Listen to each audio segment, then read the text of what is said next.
Wabarakatuh. Waalaikumsalam warahmatullahi wabarakatuh. Selamat siang Selamat siang, anak-anak. Bu. Bagaimana Selamat siang, kabarnya? Bu. Selamat siang.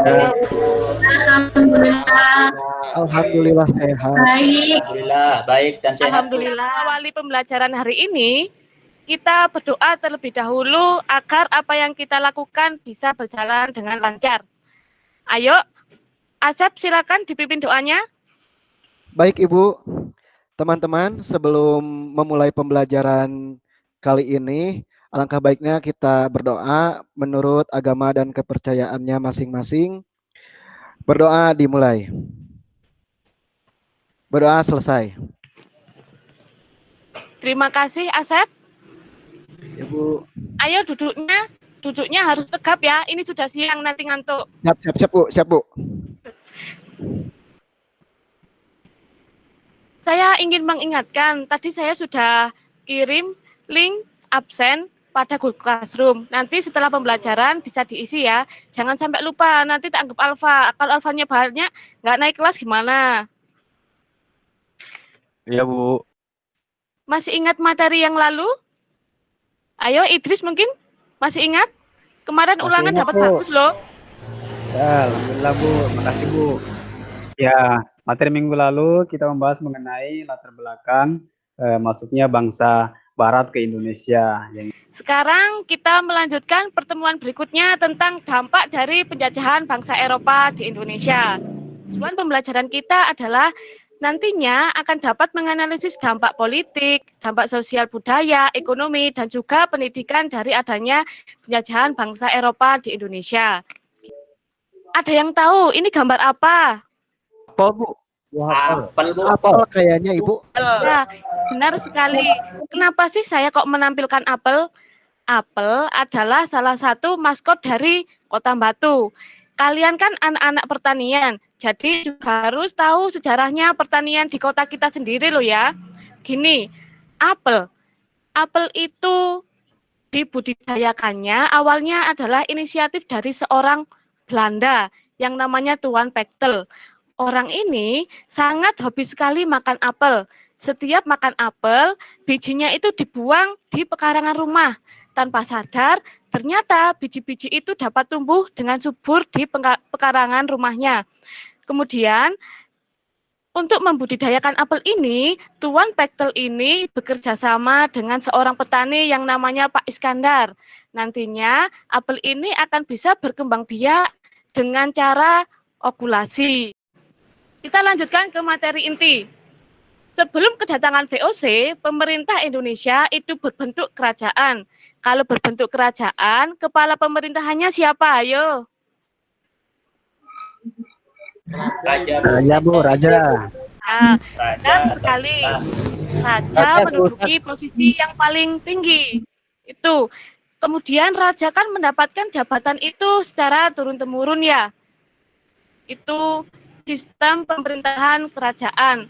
Kemudian setelah kedatangan VOC, sistem pemerintahannya ini berubah menjadi indirect atau tidak langsung dengan Ratu Belanda menjadi penguasa tertingginya. Jadi raja di sini posisinya sudah tidak tinggi lagi, tapi di bawah Ratu Belanda. Dengan berubahnya sistem birokrasi pemerintahan, ini sesuai dengan aturan yang dibuat oleh Belanda. Bahkan di sini jabatan tertinggi dari orang Indonesia atau kerajaan itu hanya bisa menempati posisi bupati, yang mana bupati ini dianggap sebagai pegawai negeri dan digaji oleh Belanda. Kira-kira apa sih kerja Rodi itu? Kerja yang dipaksa Bu. Kerja paksa. Kerja. Yang paksa. Tidak digaji, tanpa digaji. Tidak digaji. Ya. Ketika tidak digaji, itu masyarakat Indonesia punya uang atau tidak? Tidak Bu. Tidak. Ya, sehingga bisa dikatakan rakyat Indonesia menjadi miskin ya. Iya, menderita. Bu, Ya. menderita Bu. Kerja Rodi memang benar seperti yang kalian katakan tadi, kerja paksa, tidak dibayar. Ini karena tujuan awal bangsa Eropa itu adalah mencari rempah-rempah. Yang mana rempah-rempah ini ketika sudah didapatkan, mereka perlu untuk membangun infrastruktur untuk memperlancar arus perpindahan rempah-rempah tersebut. Kemudian, di sini ada dampak dalam bidang budaya. Implikasinya ini terlihat dari cara bergaul, cara berpakaian, berbahasa, dan sistem pendidikan. Kemudian ada beberapa bahasa asing yang diserap ke dalam bahasa Indonesia dan sekarang ini kita terapkan. Ayo coba, Pratedina, kamu kan kemarin juara Olimpiade Sejarah. Sebutkan contoh-contoh bahasa asing yang diterapkan dalam bahasa Indonesia. Ya, siap, Bu. Contohnya sepatu, dari kata sapato. Bangku, dari banco. Kelas. Sudah, Bu. Terima kasih, Pratedina. Kemudian, ini adalah salah satu peninggalan Belanda yang ada di kota kita tercinta. Ini makamnya siapa? Ada yang tahu? Itu Makam Belanda. Oh ya. Makam Belanda, Bu. Makam Belanda Ya, ini makam Belanda. Ini adalah makam Tuan Dinger. Tuan Dinger adalah seorang pengusaha perkebunan Belanda. Dengan komoditasnya dulu yang dikembangkan adalah Dina. Di dalam makamnya itu memang sudah tidak ada jasadnya karena pada tahun 1943 jasadnya sudah dipindahkan ke Belanda sana. Kemudian jika tidak ada pertanyaan lagi, kalian bisa nanti setelah pembelajaran ini mendownload LKPD yang sudah saya upload di Google Classroom. Begini bentuknya ya LKPD-nya. Jadi semuanya harus diisi. Pembelajaran kali ini ada yang bisa menyimpulkan? Oh, setelah memperoleh penjelasan dari Bu Anip, kesimpulan yang bisa saya ambil ternyata sangat kompleks ya pengaruhnya Belanda di Indonesia itu karena waktu di Indonesia kan sangat lama. Terima kasih Kartika, kesimpulannya sangat bagus sekali. Sekarang kita menuju ke refleksi pembelajaran. Tadi saya sudah menjelaskan panjang sekali. Kira-kira ada nggak dampak positif dari adanya penjajahan bangsa Eropa di Indonesia? Tadi kan banyak sekali yang negatif. Kita ambil sisi positifnya.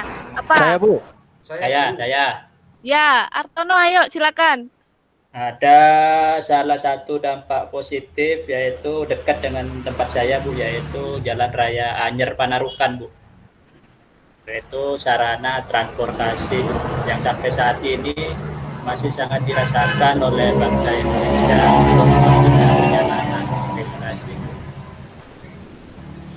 Ya, benar sekali Artono, terima kasih. Tidak melulu semua dampak penjajahan bangsa Eropa itu adalah hal-hal yang negatif saja.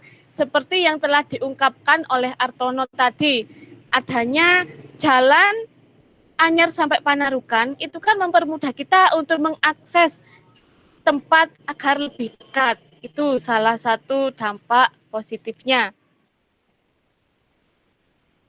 Saya mengingatkan nanti jangan lupa loh ya untuk mengerjakan LKPD yang sudah saya upload di Google Classroom.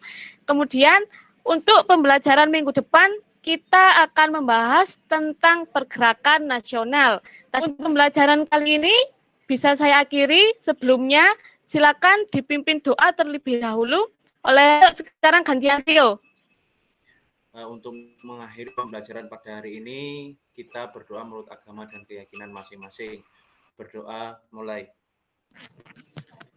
Selesai. Terima kasih, Bu. Sampai jumpa di pertemuan selanjutnya. Saya akhiri. Wassalamualaikum warahmatullahi wabarakatuh. Waalaikumsalam warahmatullahi wabarakatuh. Warahmatullahi